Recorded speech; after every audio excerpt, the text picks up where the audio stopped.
All right, I'm continuing with part 2 of relationships, relationship to relationships. And this is such a hot topic that we can do several of these recordings and just keep going. And I'll keep it down to 10 minutes if I can. But I did want to preface this that the reason I'm doing this particular challenge is because I have been in my own review and contemplating my life. I call it contemplation. So for the last 25 years, I have been in the Bay Area and running my own company called Zen Healing and Healing Technologies.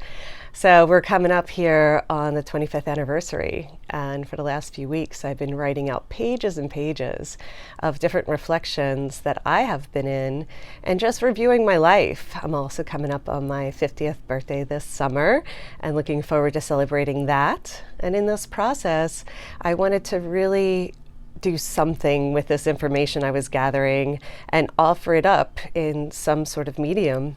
And when this challenge came up, I just thought it was a perfect way for me to personally grow myself and challenge myself.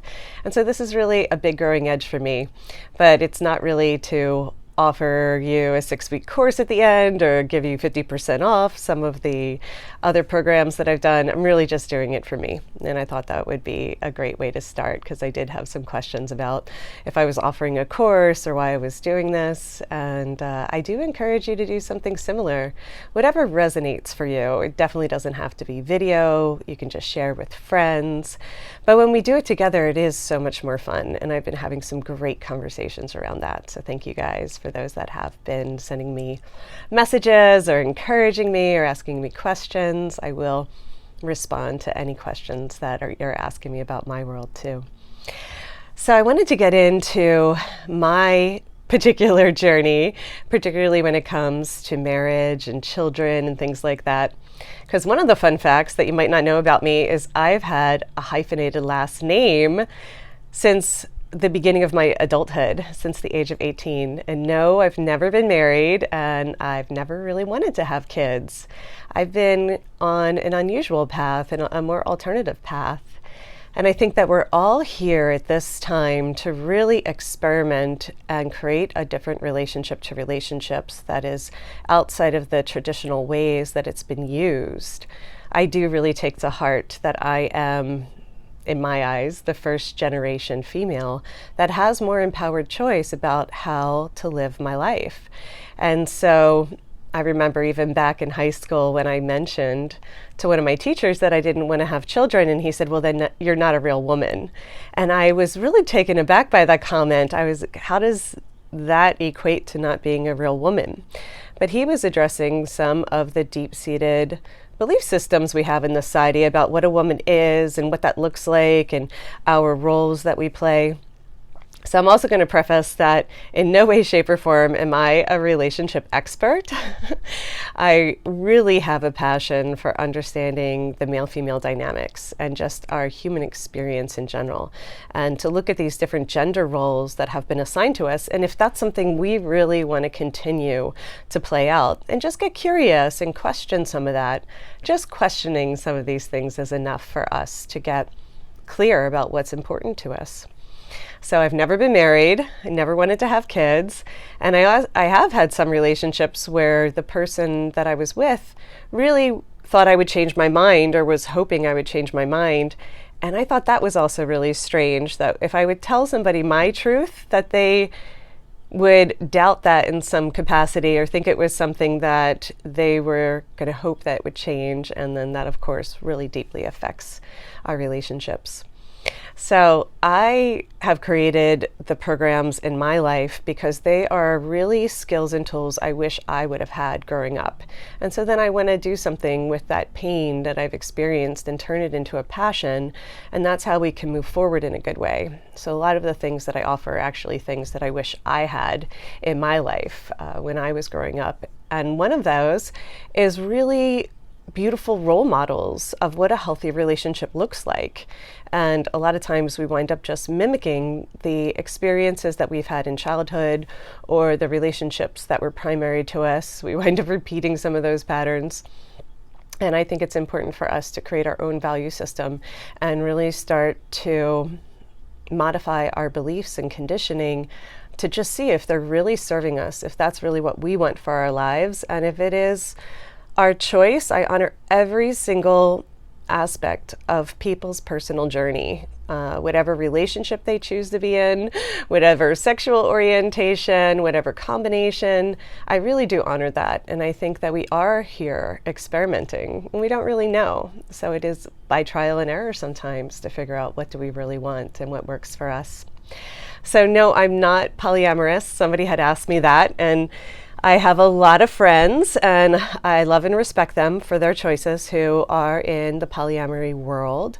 But for me, going back to what I had talked about before about intimacy, most people are seeing polyamory as physical intimacy and having multiple sexual partners. And for me, I really focus on emotional intimacy and spiritual intimacy. And a lot of times people have difficulty meeting and being able to show up for one person's emotional needs, let alone multiple people. So in my personal experience, I found that to be very complicated. There are many masterful beings that know how to navigate those worlds extremely well, and I bow to them. Kudos to them for being able to navigate in those waters, because it gets very complex, we'll say. So I wanted to share with you guys what my definition and my understanding of what hot is. And I thought this would just be a really fun thing to talk about. So by my definition of hot, if I look at it from, let's just say, a physical level, it would be an acronym that means healthy and optimal, which means they're living their best life, and that they are really together. You know, they have their life together. They take care of themselves well. And healthy living, healthy eating habits, healthy lifestyle, those are all really important to me, not just somebody's physical appearance. And if we wanted to look at that from a spiritual standpoint, it could look totally different. I consider hot to be somebody who is high level and on purpose, living their purpose and on purpose and tuned in. They know how to tune into themselves, and they really are tuned in not only to themselves, but their higher self and source. And from an emotional standpoint, I really value honesty and openness and transparency, which is why I'm doing this. I'm doing this to share with you a little bit about my journey and what is important to me. And that relationships to relationships are really primary.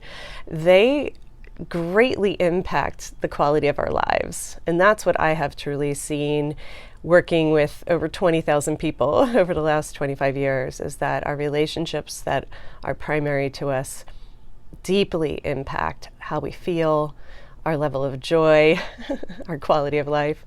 So I really do take to heart that this topic is so big, and so many people have their own way of expressing themselves and finding their way. So for me, my primary relationship since this big spiritual awakening that I've been sharing with you guys has been to my soul, my source self.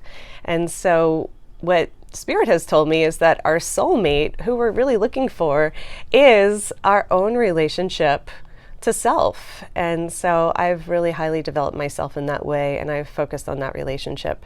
And then all our other relationships, when that primary relationship to soul self is in a good place, when we're coming full, then all of our other relationships benefit from that. And so I really like that perspective. And sometimes we are looking for things outside of ourselves for someone else to fulfill or complete us. And I have just found that when we look for it inside and bring a full cup, then we have more to offer, and the other person can really start to overflow, because then we have two full cups that are coming to the table. And those are the most important things to me. And so I really do appreciate you listening. I have so much more to share on this. I'll get into, long story short, about how I wound up having a hyphenated last name and why I go by Jen Healy and why that's really important to me. This all kind of comes from our childhood and our upbringing. And back in the day when I wound up hyphenating my last name for legal reasons and for college and things like that. It wasn't cool, it wasn't popular, so everyone from a very young age thought I was married, and that is such a whole trip to live in the world where something like having a hyphenated last name really defines someone's identity in that way. But I do, again, appreciate you listening. I honor everybody's choices, and I'm so glad that I'm getting a chance to deep dive with you and share a little bit about my personal journey. We'll see you next time. Aloha.